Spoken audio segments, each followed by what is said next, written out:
قال النبي عليه الصلاة والسلام إن لجهنم 70,000 زنا، مع كل زنام 70,000 ملك يجرونها. لمن؟ لي ولك والأختي والأختك والأبوي وأبوك وجاري وجارك، والعياذ بالله والعياذ بالله. هذا كيف نقضي؟ إنما المؤمنون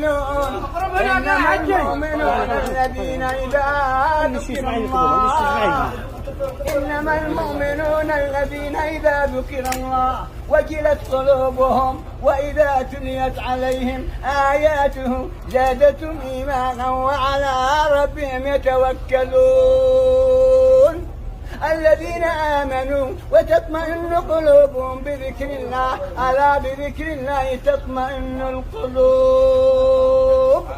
قال النبي عليه الصلاة والسلام نعمتان مغبون فيها كثير من الناس، الصحة والفراغ. وتعالى قال العبد تفرغ لعبادة أمر